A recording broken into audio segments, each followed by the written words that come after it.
Good morning everyone. मैं Himanshu Singh Saket IAS के YouTube channel पे आपका स्वागत करता हूं। आज हम लोगों का ज्योग्राफी का सेट नंबर 12 है। ओके, जिसमें हम लोगों ने ज्योग्राफी और जो इंडियन एग्रीकल्चर है बेसिकली उसमें हमने जो आरओ एआरओ में एग्जाम में इसमें कृषि से संबंधित जो महत्वपूर्ण प्रश्न आते हैं उनको शामिल किया है। क्लियर? तो चलो स्टार्ट करते हैं, इसको देखते हैं। कुछ आज जो इंपॉर्टेंट प्रश्न है थोड़ा उस पर हम लोग डिटेल में भी बात करेंगे। ओके, स्टार्ट करते हैं क्वेश्चन नंबर 1 से। क्वेश्चन नंबर 1 क्या है भाई? हाँ, उत्तर प्रदेश खादी ग्रामोद्योग बोर्ड जो है उसकी स्थापना किस वर्ष में हुई थी? देखिए, उत्तर प्रदेश में ये जो खादी ग्रामोद्योग है, ठीक है ना, तो इस सेक्टर में उसके विकास के लिए, ठीक है, और वहां प्रमोशन के लिए, बाकी जो इंफ्रा है वो सारी चीजों के लिए एक बोर्ड का गठन किया गया। इस बोर्ड का गठन जो उत्तर प्रदेश खादी ग्रामोद्योग अधिनियम था, ये अधिनियम बनाया गया था 1960 में। ओके, और उसी के तहत इस बोर्ड का गठन किया गया। एक तरीके का ये कैसा है? सलाहकारी बोर्ड है, सलाहकारी बोर्ड। क्लियर है? ओके, तो इसका गठन किया गया था कब? 1960 में। खादी ग्रामोद्योग जो बोर्ड है ये उत्तर प्रदेश में, ठीक है, बेसिकली जो इससे रिलेटेड जो योजनाएं हैं, ठीक है, उनके क्रियान्वयन बाकी इन सब के लिए भी ये रेस्पॉन्सिबल है। तो ईयर इसका याद रखेंगे हम लोग 1960 में। ओके, आगे चलते हैं हम लोग नेक्स्ट क्वेश्चन पे। सोनभद्र जिले को स्पर्श करती है, देखिए जो उत्तर प्रदेश है उसका ये नीचे अगर हम देखें एक डिस्ट्रिक्ट इस तरीके से, इसका नाम है सोनभद्र। ओके, अब ये सोनभद्र डिस्ट्रिक्ट जो है ये कितने राज्यों को स्पर्श करता है? तो देखिए इसका जो ये पूर्वी सीमा, पश्चिमी सीमा जो इधर है, ये हमारा किसको टच करता है? मध्य प्रदेश को। ठीक है, इसका दक्षिण वाला हिस्सा जो है वो किसको टच करता है? यहां पे है आपका छत्तीसगढ़। ओके, इसके जो दक्षिण पूर्वी वाला हिस्सा है वो है आपका झारखंड वाला एरिया, ठीक है ना, वहां पे झारखंड की सीमा को टच करता है। और जो इसका पूर्वी हिस्सा है वो करता है बिहार को टच। क्लियर है? ओके, तो ये 4 राज्य जो हैं सोनभद्र से जुड़े हुए हैं। क्लियर है? तो यहां पे कितने राज्यों की सीमाएं अटैच होंगी? 4 राज्यों की। तो उत्तर प्रदेश के ऐसे जिले जो बॉर्डर पर हैं राज्यों के, तो इन सीमाओं को आप याद रखेंगे कि किसके साथ इनकी सीमाएं मिलती हैं। क्लियर? ओके, कभी एक क्वेश्चन भी पूछा जाता है जैसे एनसीआर में उत्तर प्रदेश के कितने जिले हैं, ठीक है ना, हिमाचल से कोई जुड़ता है या नहीं, उत्तराखंड से कितने डिस्ट्रिक्ट जुड़ते हैं। ओके, ये सारी चीजें आपको ध्यान रखनी है। बेसिक सी मैपिंग से जुड़े हुए क्वेश्चन है तो ये पूछे जा सकते हैं। ओके, क्वेश्चन नंबर 3 पे चलते हैं। राष्ट्रीय बागवानी मिशन, हॉर्टिकल्चर मिशन जो है इसकी बात करेंगे। देखिए, नेशनल हॉर्टिकल्चर मिशन जो है ये जो हमारी 10वीं पंचवर्षीय योजना थी ना, 10th 5 ईयर प्लान, उसमें स्टार्ट किया गया था 2005-6 में। ठीक है ना, यानी बेसिकली अगर हम ईयर की बात करें तो 2005 आपका वहां पे स्टार्ट किया गया इसको 10वीं पंचवर्षीय योजना के अंतर्गत, राष्ट्रीय हॉर्टिकल्चर मिशन। तो हॉर्टिकल्चर जैसा आप समझते हैं बागानी में कि जो ऐसी फसलें, ठीक है, मुख्यतः इसमें कॉफी हो गया, कोकोआ इस टाइप के, कैश्यू हो गया, ठीक है ना, और बाकी जो है चाय, ये सब, तो इन सब का जो उत्पादन है, ठीक है, उनको बढ़ावा देने के लिए और उनके व्यापार उद्योग को बढ़ावा देने के लिए इस मिशन की शुरुआत की गई। ठीक है, और जो राज्य इनमें इन्वॉल्व है, ठीक है ना, वहां पे उनके पोटेंशियल को और इंक्रीज किया जाए ताकि इस सेक्टर में उनको ग्रोथ, उनकी इनकम जनरेट हो पाए। ओके, राष्ट्रीय बागवानी मिशन को उसी के तहत हम लोग 2005-6 में देखते हैं ये स्टार्ट होता है। तो 2005 इसका मई 2005 में स्टार्ट होती है राष्ट्रीय बागवानी mission, national horticulture mission.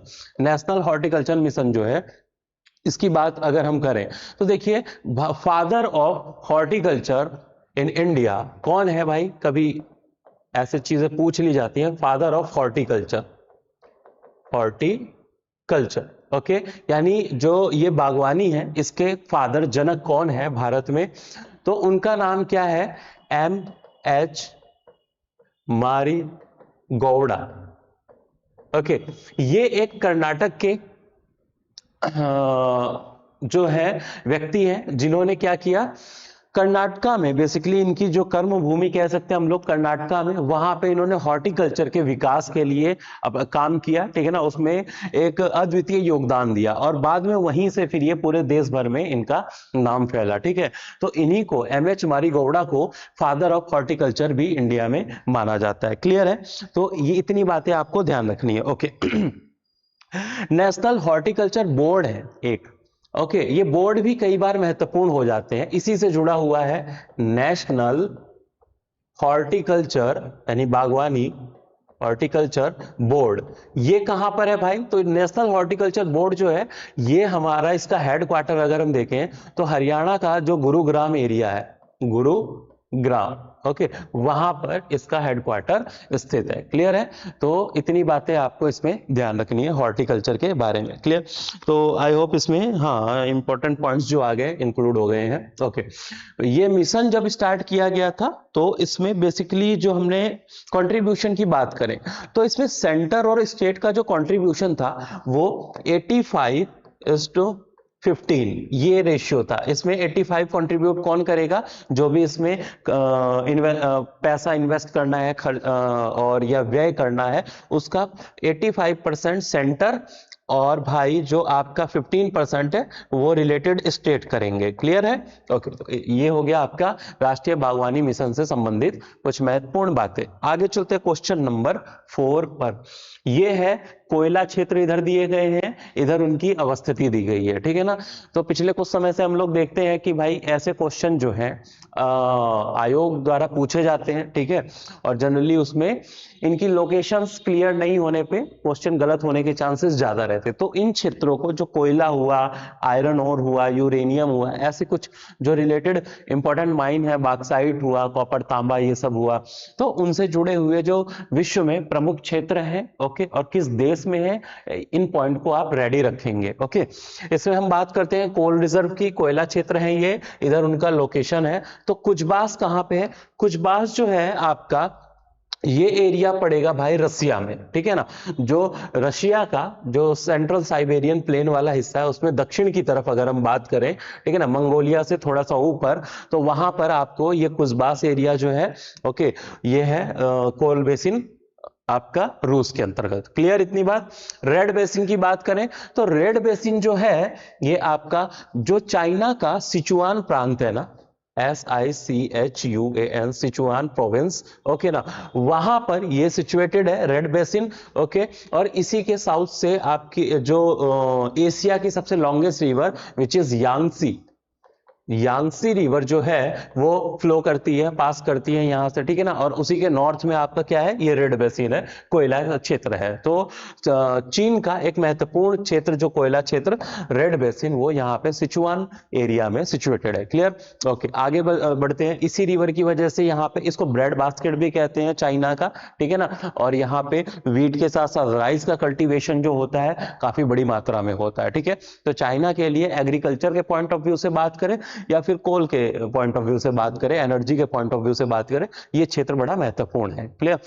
Bristol की बात करते हैं तो ब्रिस्टल जो है आपका जो यूके है आपका, उसमें वेस्टर्न यूके में, पश्चिमी यूके के तट पर आपका ब्रिस्टल एरिया है, ये भी एक वहां का महत्वपूर्ण कोयला क्षेत्र है। ओके और न्यू साउथ वेल्स जो है ये ऑस्ट्रेलिया में, न्यू साउथ वेल्स कहां पे? ऑस्ट्रेलिया में ये कोयला क्षेत्र है। क्लियर? तो ये आपके चारों कोयला क्षेत्र और उनकी लोकेशंस हैं, इनको मैच कर लीजिए, क्या हो जाएगा? 2413, that is 2413, option B is correct. Okay next चलते हैं क्वेश्चन नंबर 5 पे। दलहनी फसलों में संतुलित खाद का अनुपात एनपीके, ये एनपीके का मतलब क्या होता है? ये नाइट्रोजन हो गया आपका, पी से फास्फोरस हो गया, फास्फोरस, ओके, और के से हो गया पोटास या पोटेशियम, ठीक है ना।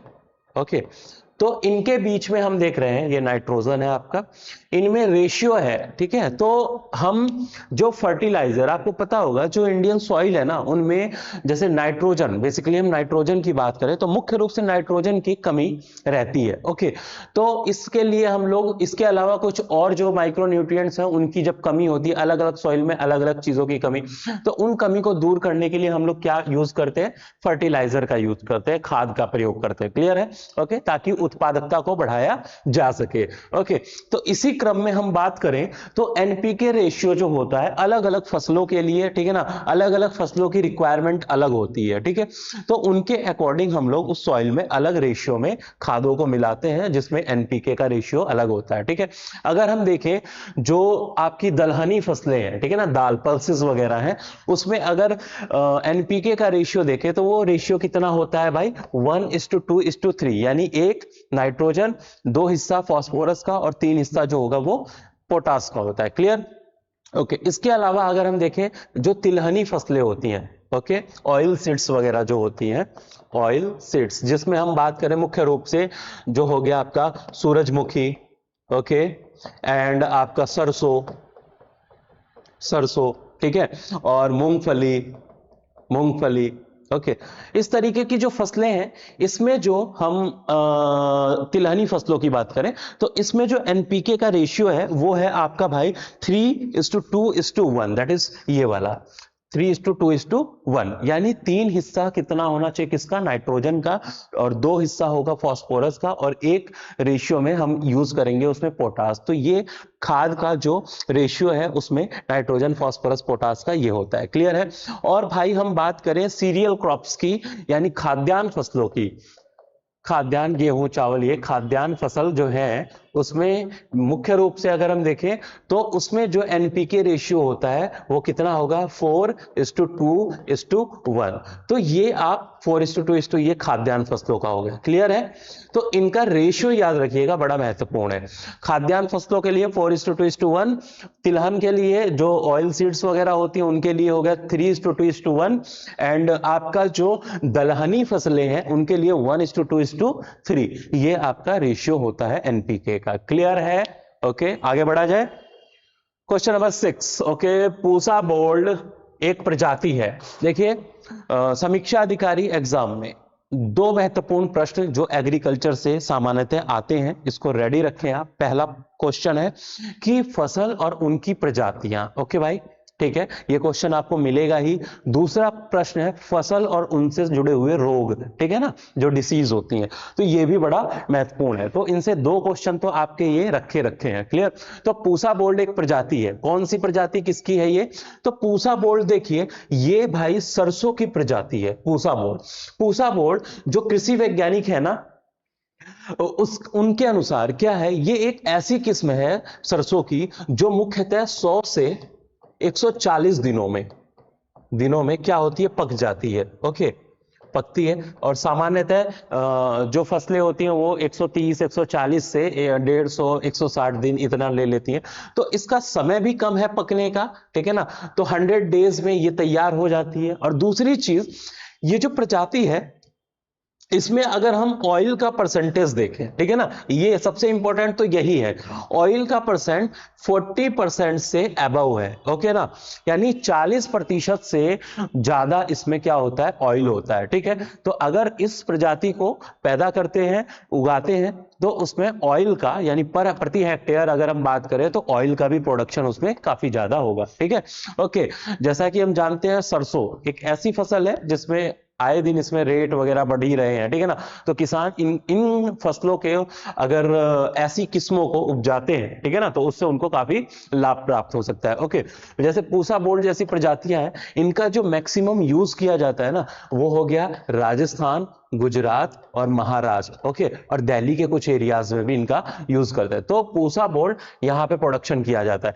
अगर हम देश में बात करें तो सरसों में सर्वाधिक उत्पादन जो है वो राजस्थान के द्वारा किया जाता है। लगभग देश का 46% जो ये आपका सरसों है वो अकेले कहां पे, राजस्थान में उपजाया जाता है, पैदा किया जाता है। ठीक है ना, तो उत्पादन की दृष्टि से राजस्थान टॉप पे है। ठीक है, और पूसा बोल्ड जो है वो किसी की प्रजाति हो गई, इसी सरसों की। ठीक, तो इसको आप ध्यान रखेंगे।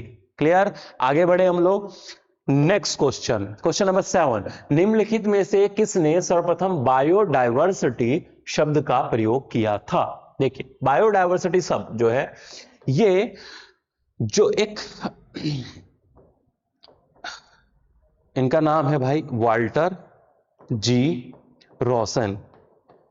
ओके इन्होंने इस शब्द को सबसे पहले क्या किया, आइडेंटिफाई किया था वाल्टर जी रोशन ने। ईयर का है भाई 1985। ओके इससे पहले 1980 में लब रॉय करके एक व्यक्ति, उन्होंने सबसे पहले एक शब्द दिया था बायोलॉजिकल डाइवर्सिटी। ओके ना, बायोलॉजिकल डाइवर्सिटी, वो बेसिकली उन्होंने बायोलॉजिकल डाइवर्सिटी यानी जीवों और उनकी डाइवर्सिटी के बेस पे उस शब्द को दिया था, और उसी का शॉर्ट में इन्होंने वाल्टर जी रोशन ने नाम दिया बायोडाइवर्सिटी। ओके तो बायोडाइवर्सिटी को सबसे पहले यूज किया था किसने, वाल्टर जी रोशन ने। लेकिन इसको जब एक्सप्लेनेशन का बात आया और इसको पॉपुलराइज किया तो उसमें जो व्यक्ति का नाम आता है वो है भाई एडवर्ड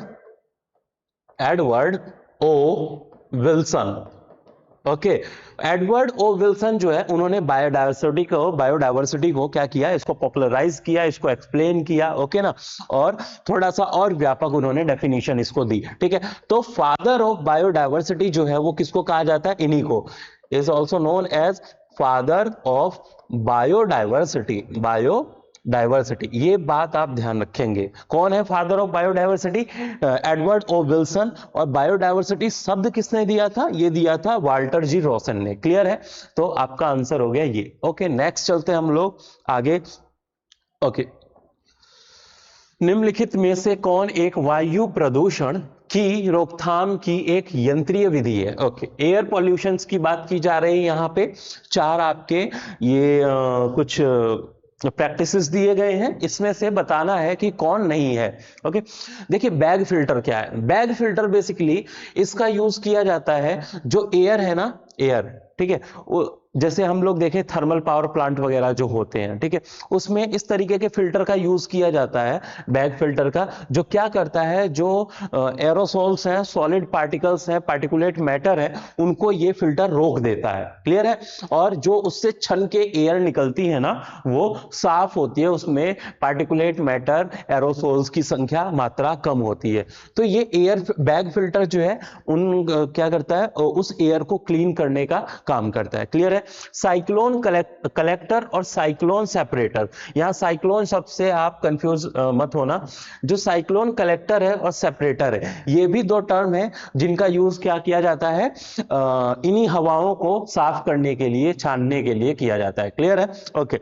जबकि साइक्लोन डिवाइडर जो है ना, ये कोई ऐसा प्रक्रिया नहीं है, कोई ऐसी डिवाइस नहीं है, तो साइक्लोन डिवाइडर का यूज नहीं होता है, ये कुछ नहीं। इसमें सेपरेटर, कलेक्टर और बैग फिल्टर जो है, ये तीन आपके एक तरीके से मैकेनिकल मेथड्स हैं जिनका यूज करके हम लोग क्या करते हैं, डिफरेंट जगहों पे, जैसे एयर फिल्टर हो गया, किसी थर्मल पावर प्लांट में चिमनी से निकलने वाले जो धुएं होते हैं, ठीक है ना, इनको साफ करने में, बाकी जगहों पे इन तीनों का यूज किया जाता है अलग अलग जगह पे। ठीक है, तो cyclone divider is not answer. ठीक है, तो ये यंत्रीय विधि आपकी नहीं होगी, कौन सा, option D. Clear, okay next चलते हैं हम लोग।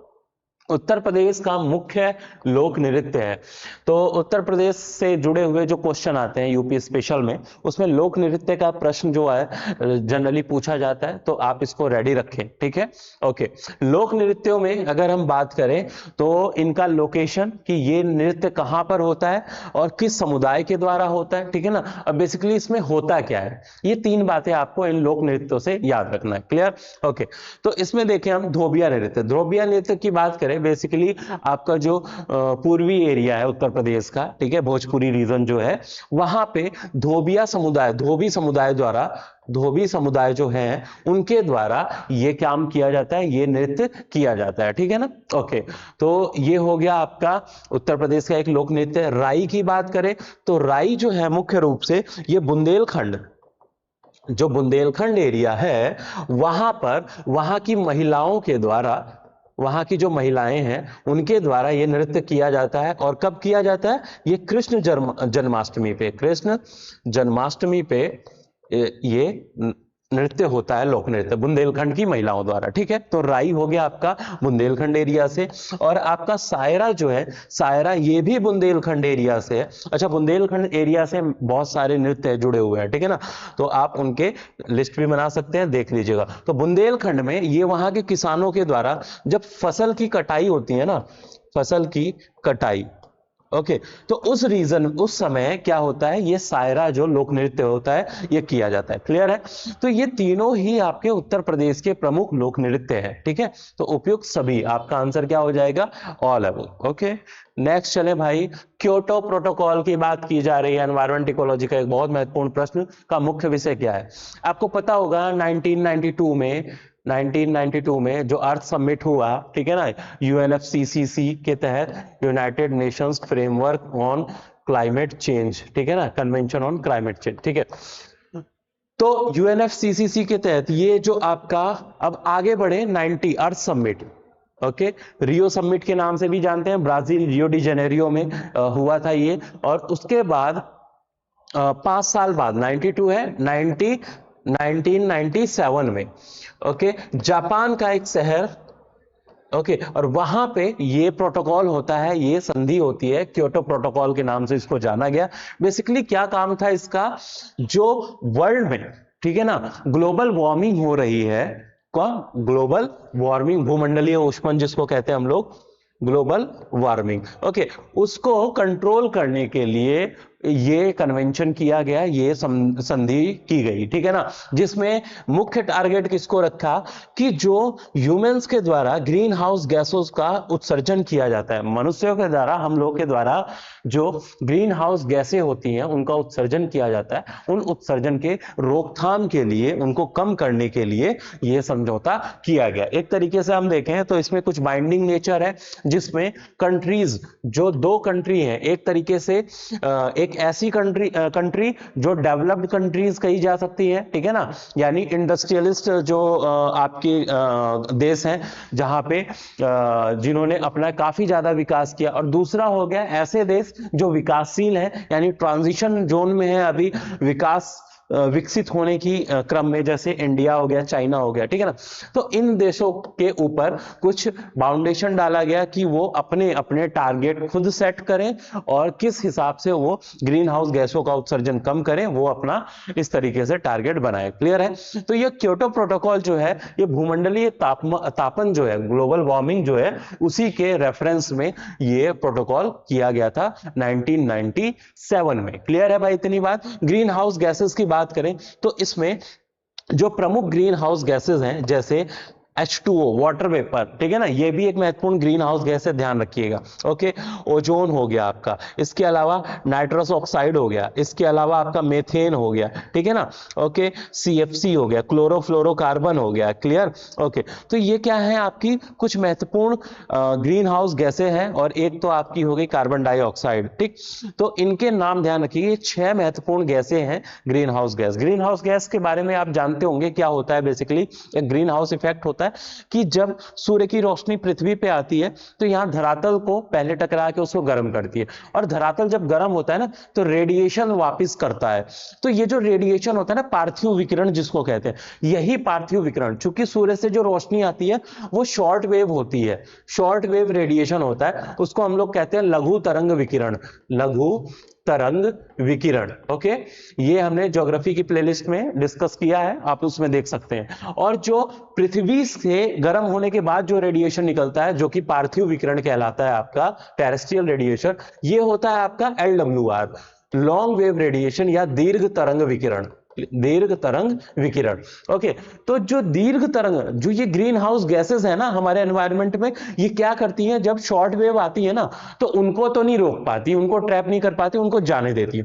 और जब धरातल से पार्थिव विकिरण होता है तो वो लॉन्ग वेव रेडिएशन होते हैं, लॉन्ग वेव का मतलब उनकी वेवलेंथ लॉन्ग है। ओके तो ऐसी वेव को क्या करती है, ऐसे रेडिएशन को ये रोक लेती है, ट्रैप कर लेती है, ठीक है ना, और हीटअप होके ये गैसेस जो है एनवायरनमेंट को क्या करती है, सराउंडिंग को गर्म कर देती हैं, जिसकी वजह से क्या होता है, ग्लोबल वार्मिंग की समस्या इंक्रीज होती है। ओके तो तापमान बढ़ने लगता है। तो यही जो प्रक्रिया होती है उसी को हम लोग ग्रीन हाउस इफेक्ट कहते हैं, ठीक है ना।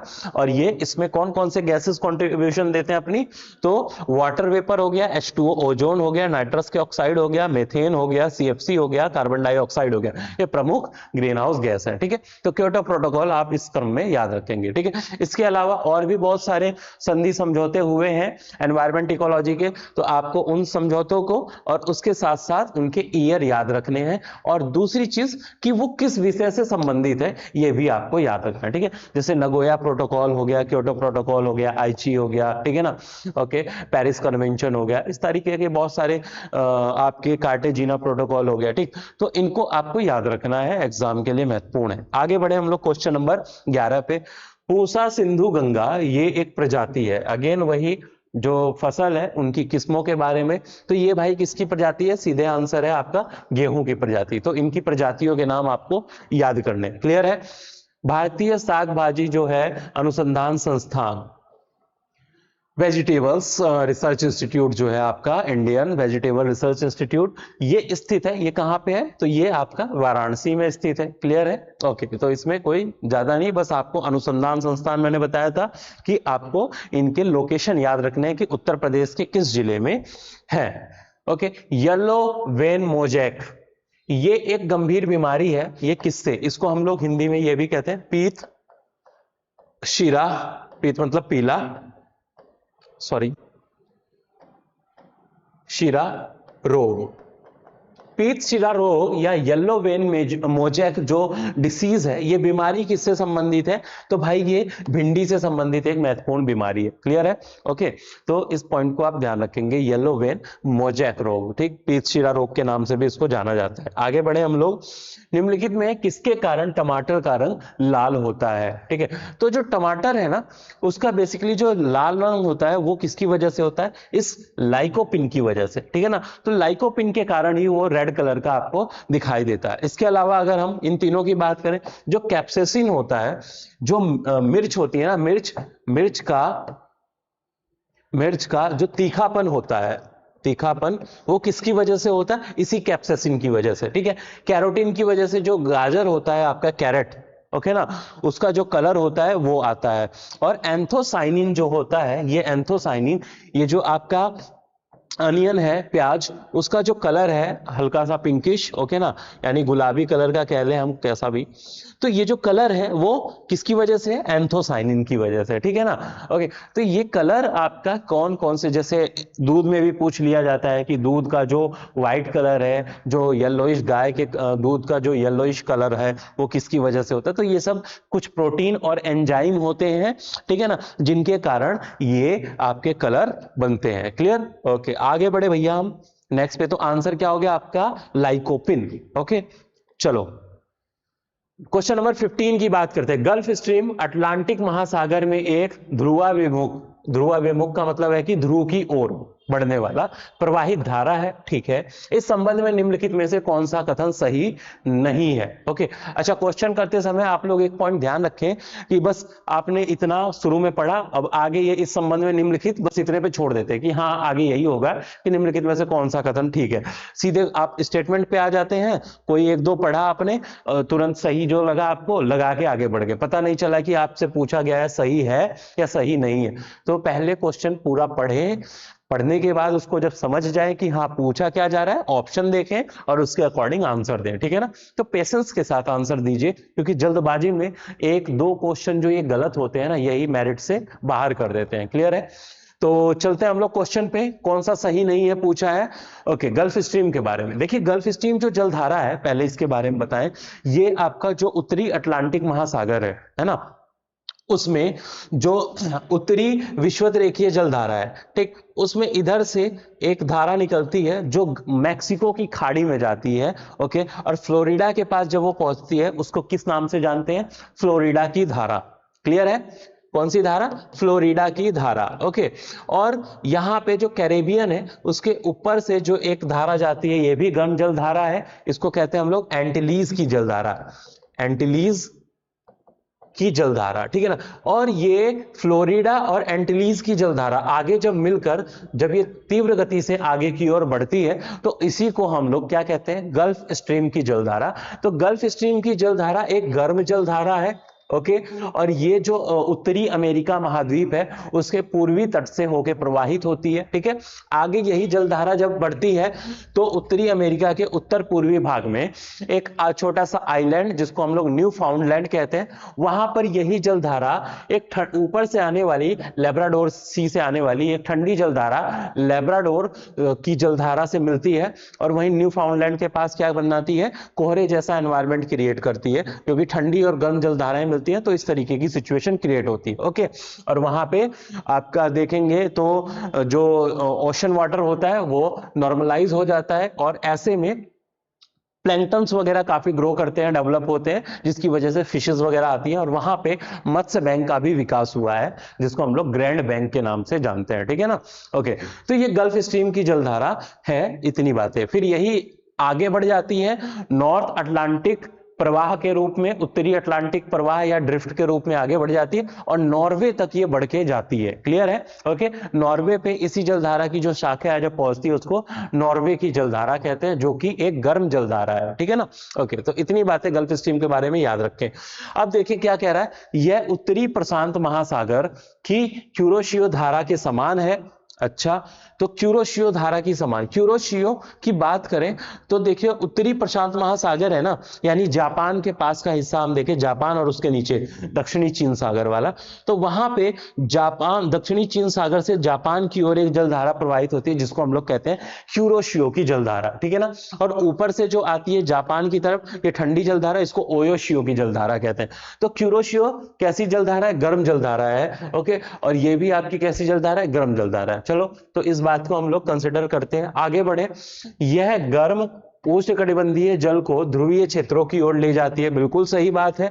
ओके, ये गर्म जल को ध्रुवों की तरफ प्रवाहित कर रही है, ठीक बात है। यूएसए के पूर्वी तट के पास के मौसम के लिए यह धारा एक मुख्य कारक है, बिल्कुल सही बात है। पूर्वी तट पे ये प्रवाहित हो रही है तो वहां के मौसम को भी प्रभावित करती है। ये जलधाराएं आपने पढ़ा होगा चैप्टर ये वाला। ओके, तो इसमें क्या होता है भाई कि ये जलधाराएं जिन क्षेत्रों से निकलती हैं, तटीय क्षेत्रों से, वहां पे अगर ये ठंडी है तो वहां पे कोल्ड इफेक्ट पैदा करती है, जिसकी वजह से वर्षा हाई उच्च वायु दाब की कंडीशन बनती है, वर्षा नहीं हो पाती है, डेजर्ट जैसी कंडीशन देखने को मिलती है। और जहां से ये गर्म जलधाराएं निकलती है वहां पे वर्षा अधिक देखने को मिलती है, ठीक है ना। तो ये वहां के तापमान को, मौसम को प्रभावित करते हैं। नेक्स्ट है, गल्फ स्ट्रीम का उष्ण जल पश्चिमी प्रशांत महासागरीय तट की प्रवाल भित्तियों को बनाए रखता है। तो भाई ये पश्चिमी प्रशांत महासागर से इसका कनेक्शन नहीं है, क्लियर है।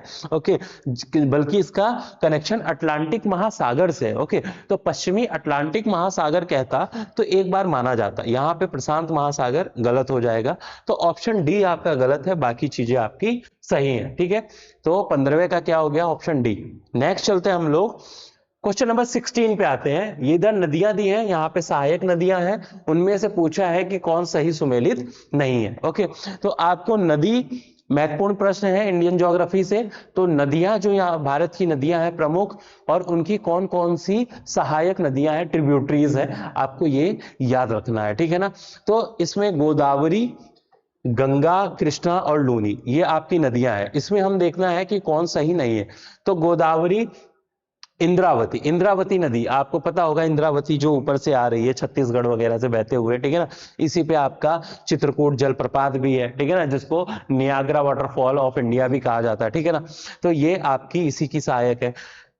गंगा नदी की बात करें, पेन गंगा, पेन गंगा गंगा की सहायक नहीं है। देखिए, पेन गंगा हुआ, वेन गंगा हुआ, ओके, वेन गंगा हुआ, वर्धा हुआ, ठीक है ना, मंजरा हुआ, मंजरा हुआ, ये सब नदियां किसकी सहायक नदी है? ये इसी गोदावरी की सहायक नदियां, इसकी गंगा की नहीं है, तो ये ऑप्शन गलत। कृष्णा, भीमा, तुंगभद्रा इसकी नदियां हैं, ठीक है ना।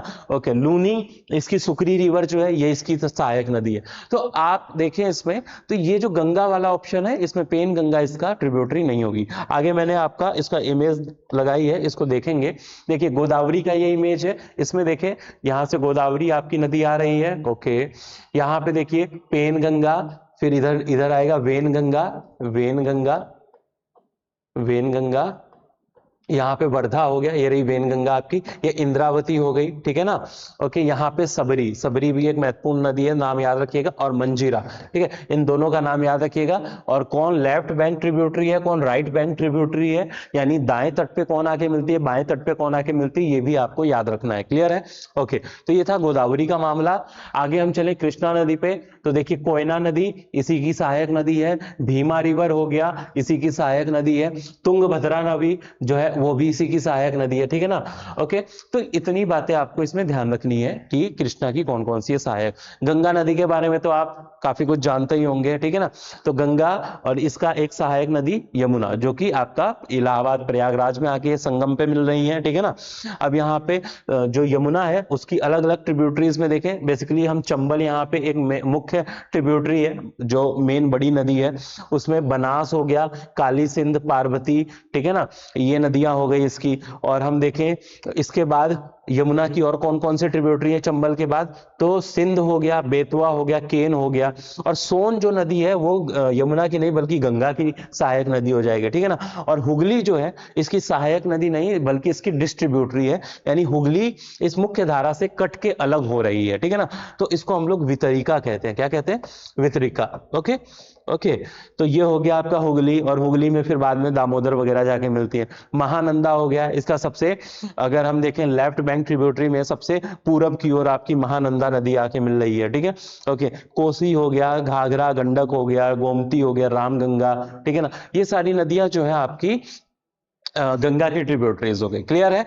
तो इसमें आपका आंसर क्या हो गया भाई? बी हो गया, गंगा के ट्रिब्यूटरीज में पेनगंगा नहीं है। ओके, आगे बढ़ते हैं भाई, नेक्स्ट चलते हैं हम लोग क्वेश्चन नंबर 17 पर। किस राज्य के सर्वाधिक क्षेत्र में वन आच्छादित है? सर्वाधिक क्षेत्र वन आच्छादित है, ठीक है।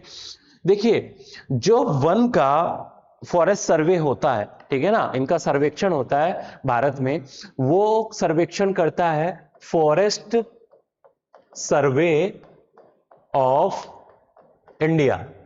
ये कहां पे है भाई? ये देहरादून में है, देहरादून में। ओके, और ये देहरादून यानी उत्तराखंड में है। Okay, forest survey of India ये स्टैब्लिश किया गया था 1981 में। ओके, और इसका काम क्या है? इंडिया में जो फॉरेस्ट है, ट्रीज कवर्स हैं, इन सबका क्या करना? सर्वे करना, आंकड़े उनको सरकार को प्रदान करना, ठीक है।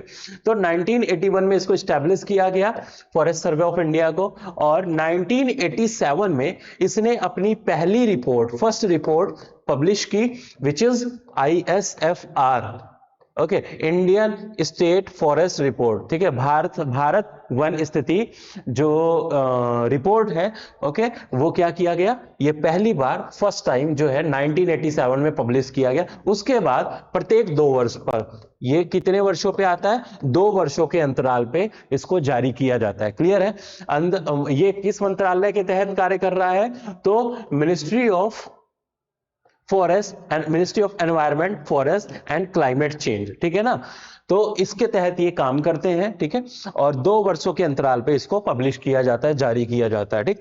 तो लास्ट जो करंट का जो है वो 17वीं रिपोर्ट है, 17th रिपोर्ट आई थी, जो कि कब आई? 2021। ओके ना। तो इसमें यही रिपोर्ट जो है अभी के लिए अपडेटेड है, अभी जब तक अगली 18वीं रिपोर्ट नहीं आ जाती। क्लियर? ओके, तो इसमें पूछा गया है, इस रिपोर्ट के अकॉर्डिंग, हम इसी रिपोर्ट के अकॉर्डिंग बात कर रहे हैं। देखिए, कुछ बेसिक सी बातें मैं बता दूं। इस रिपोर्ट के अकॉर्डिंग इंडिया में टोटल फॉरेस्ट कवर जो है, फॉरेस्ट कवर वो कितना है भाई?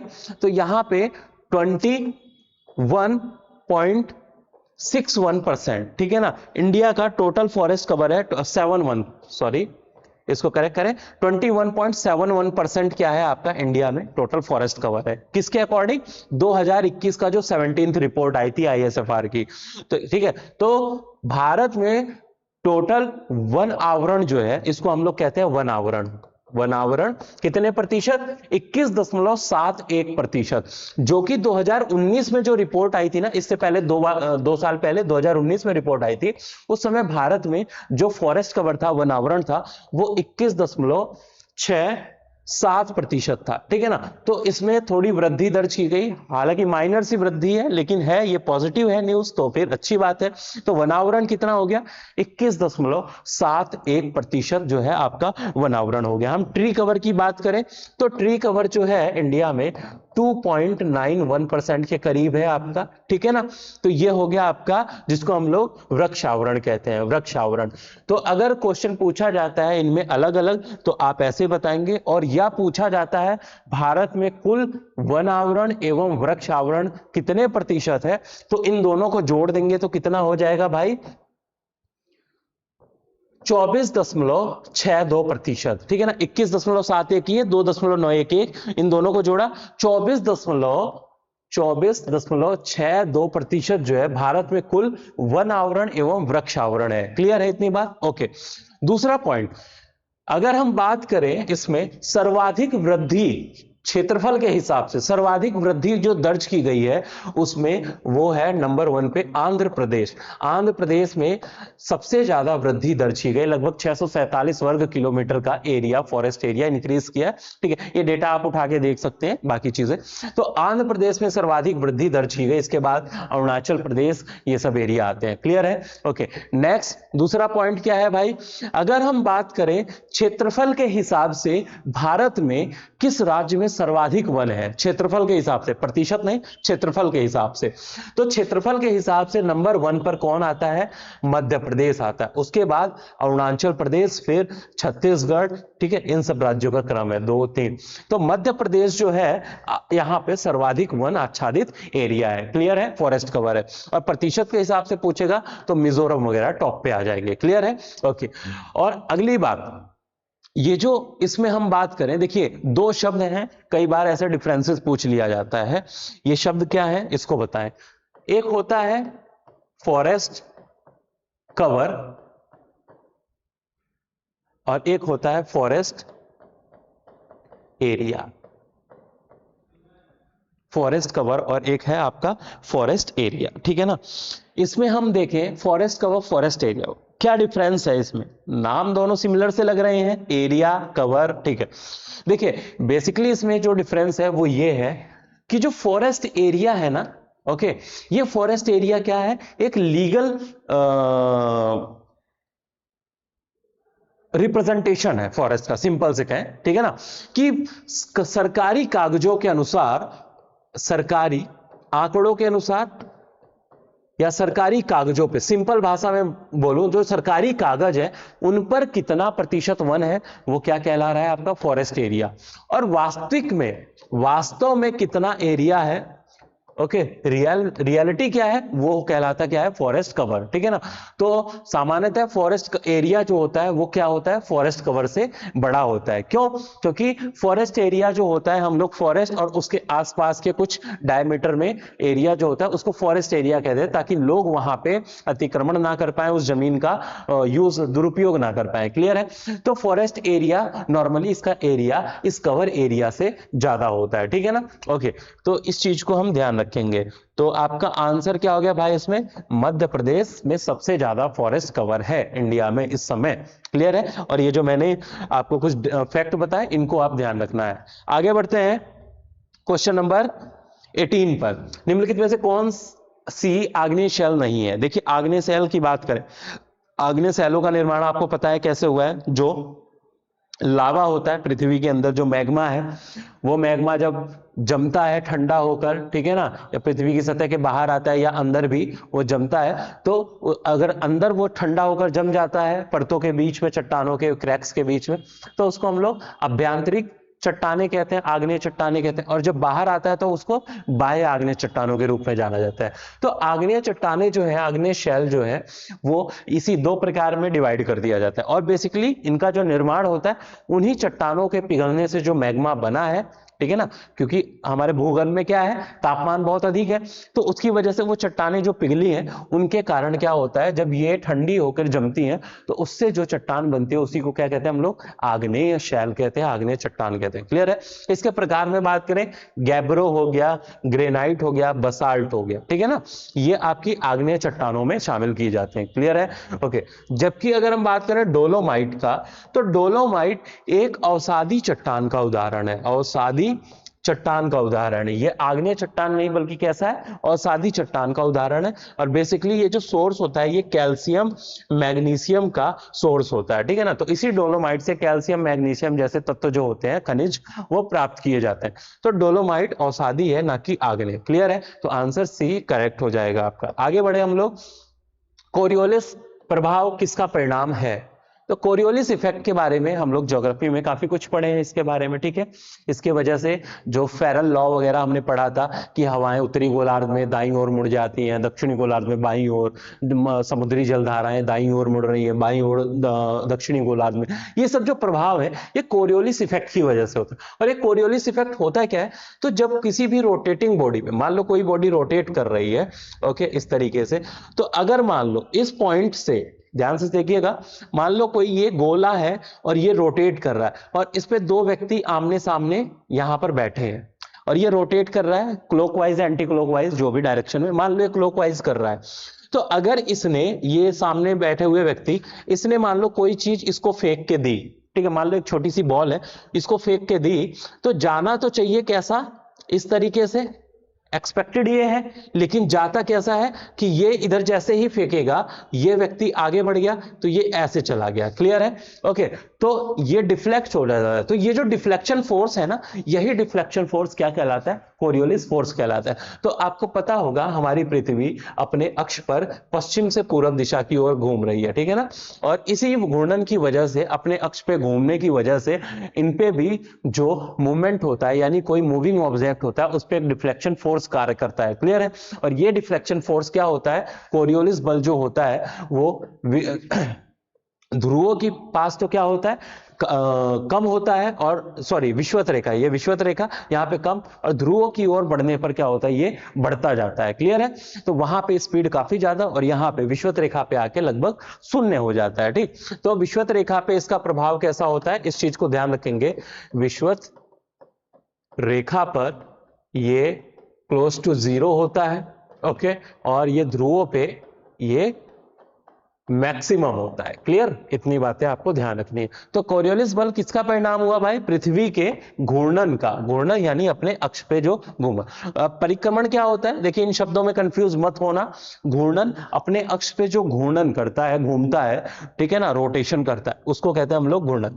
और परिक्रमण जो होता है ये रेवोल्यूशन है। परिक्रमण जो सूर्य के चारों ओर पृथ्वी घूमती है ना, ये सूर्य हो गया, इसके चारों ओर पृथ्वी घूमती है, ओके, तो इसको हम लोग क्या कहते हैं भाई, इसको परिक्रमण कहते हैं। ठीक। तो इसकी वजह से नहीं कोरियोलिस बल लगता है, कोरियोलिस बल का मुख्य कारण जो है वो पृथ्वी के घूर्णन की वजह से। क्लियर। तो ये हो गया आपका करेक्ट आंसर। आगे बढ़े, क्वेश्चन नंबर 20, लास्ट क्वेश्चन। शीत ऋतु के दौरान कश्मीर क्षेत्र में होने वाले वृष्टिपात की अतिरिक्त मात्रा किसके द्वारा लाई जाती है? ओके, इस क्वेश्चन को देखिए। जो शीत ऋतु है, जो हमारा उत्तर, केवल कश्मीर की ही बात ना करें, यहां पे कश्मीर दिया है, मैं यहां पे लिख दूं उत्तर पश्चिमी भारत। अगर कश्मीर की जगह ये भी दे दे तो भी आपका करेक्ट होगा, वही आंसर। उत्तर पश्चिमी भारत पूरे, उसमें होता क्या है, इसको देखें।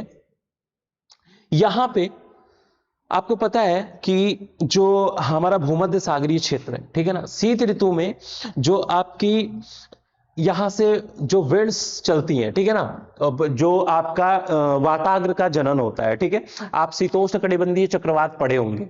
शीतोष्ण कटिबंधीय चक्रवात जो उच्च अक्षांशीय क्षेत्रों यानी मध्य अक्षांशों से उच्च अक्षांशों की क्षेत्रों के बीच में लग रहा है, यानी 45 से 65 डिग्री के बीच में वो डेवलप हो रहे हैं बेसिकली, ओके, अक्षांशों के मध्य। तो ऊपर से आती है ठंडी हवा, पोलर, जो पोलर रीजन से कोल्ड विंड, और इधर से पछुआ पवनें चलती हैं जो कंपैरेटिवली गर्म होती हैं। ये ठंडी और गर्म हवाओं के मिलने की वजह से वाताग्र बनते हैं। ठीक है। ये वाताग्र होते क्या है, आप लोग प्लेलिस्ट पे चेक करिए उसको, कि उसकी पूरी क्रियाविधि किस तरीके से ये कार्य करती है। तो इन वाताग्रोह की वजह से क्या होता है, वहां पे वाताग्र जनन होता है, और जिसकी वजह से ग्राउंड पे जब लो प्रेशर बनता है वहीं से आपका शीतोष्ण कटिबंधीय चक्रवात की उत्पत्ति हो। ठंडियों के समय में ये जो आप देख रहे हैं ना, ये जो ये इसको विसर्प कहते हैं, ठीक है ना। तो ये विसर्प इन ठंडी और गर्म हवाओं की वजह से इस तरीके से काफी व्यापक हो जाते हैं, ठीक है ना। ठंडी हवाएं, चूंकि उत्तरी गोलार्ध इस समय क्या होता है, कोल्ड सूर्य की तिरछी किरणों के प्रभाव में आता है, यानी जो सूर्य की सीधी किरणें पड़ती हैं वो दक्षिणी गोलार्ध में शीत ऋतु के समय में पड़ रही हैं, जब हमारे यहाँ शीत ऋतु है। तो यहाँ पे जो ये ठंडी हवाओं का प्रभाव है काफी नीचे तक, जिसकी वजह से विसर्प काफी नीचे तक बन जाते हैं, यानी यहाँ पे लो प्रेशर हाई प्रेशर जो प्रेशर ग्रेडियंट फोर्स है वो नीचे तक आ जाता है, और यही ग्रेडियंट फोर्स जो है फैलकर भूमध्य सागरीय क्षेत्रों तक विस्तारित हो जाता है। ओके, और भूमध्य सागरीय क्षेत्रों में यहाँ पे जब यही शीतोष्ण कटिबंधीय चक्रवात जो हैं विकसित होते हैं इनके वजह से, तो ये पछुआ पवनों के प्रभाव में किधर से, पश्चिम से पूरब दिशा की ओर मूव करना शुरू करते हैं। क्लियर। और पश्चिम से पूरब की ओर जब भूमध्य सागर के ऊपर से होते हुए ये आगे बढ़ते हैं, तो ईरान, पाकिस्तान और इंडिया ऐसे होते हुए ये आगे की ओर बढ़ते हैं, ठीक।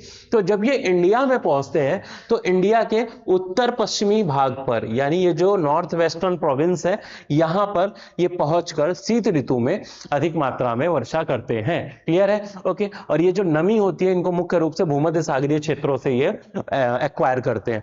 तो यही जो शीत ऋतु में जब ये वर्षा इन उत्तर पश्चिमी भागों में होती है, तो इसी को हम लोग पश्चिमी विक्षोभ के नाम से या वेस्टर्न डिस्टरबेंस के नाम से इसको जानते हैं। क्लियर है। तो ये पश्चिमी विक्षोभ जो हो गया वो मुख्य कारण हो गया जो शीत ऋतु में वर्षा होती है। क्लियर है। ओके, और भारत में शीत ऋतु में भारत के एक और हिस्से में जो वर्षा होती है वो है ये वाला, यहां पे जो लौटता हुआ मानसून कहते हैं। जब ये मानसून रिट्रीट होता है, वापस जाता है शीत ऋतु में, तो ये देखिए इसकी डायरेक्शन देख रहे हैं आप, जैसे ये इधर जाता है तो यहां पे ये तट पड़ता है, इस कौन सा तट, कोरोमंडल तट। और कोरोमंडल तट से ये जब टकराता है तो तमिलनाडु वाले एरिया में ये शीत ऋतु में केवल इससे वर्षा होती है। क्लियर है। तो शीत ऋतु में जो तमिलनाडु में वर्षा होती है वो लौटते हुए मानसून के कारण होती है, और जो उत्तर पश्चिमी भारत में वर्षा होती है ना, वो किसकी वजह से, पश्चिमी विक्षोभ की वजह से वर्षा होती है। क्लियर है। तो ये आपके कुछ महत्वपूर्ण प्रश्न थे, ये आपका आंसर की है, आप इसको स्क्रीनशॉट ले सकते हैं मिलाने के लिए, ठीक है। ओके, तो चलिए आज हमने कुछ ये महत्वपूर्ण प्रश्नों को इसको देखा, ठीक है। मिलते हैं हम लोग नेक्स्ट सेट के साथ, जिसमें और भी कुछ महत्वपूर्ण प्रश्नों को लेंगे, साथ ही साथ हम लोग एग्रीकल्चर के और इंपॉर्टेंट क्वेश्चंस को इंक्लूड करेंगे, ठीक है। और जल्दी आपका हिंदी की भी इसमें टेस्ट श्रृंखला हम लोग शुरू कर रहे हैं, ताकि आपकी हिंदी की, ठीक है ना, जो 60 नंबर, आपको पता होगा कि 60 नंबर जो है हिंदी में भी पूछे जाते हैं, ठीक है, जो कि बहुत महत्वपूर्ण है प्रीलिम्स को क्वालिफाई करने के लिए। और 60 में कम से कम आप टारगेट रखें कि कम से कम आपके 52 से अधिक नंबर आ पाए, ठीक है। तो इतना पाने के लिए आपको उसमें काफी प्रैक्टिस करना होगा, ठीक है। तो वो प्रैक्टिस हम लोग आपकी कंप्लीट कराएंगे अपने टेस्ट के माध्यम से, तो आप लोग उसको रिवाइज करें, पढ़ते रहें, बाकी हम लोग टेस्ट के माध्यम से उसको आपको और तैयारी को मजबूत किया जाए। क्लियर है। तो चलिए फिर मिलते हैं नेक्स्ट वीडियो में। Okay, thank you.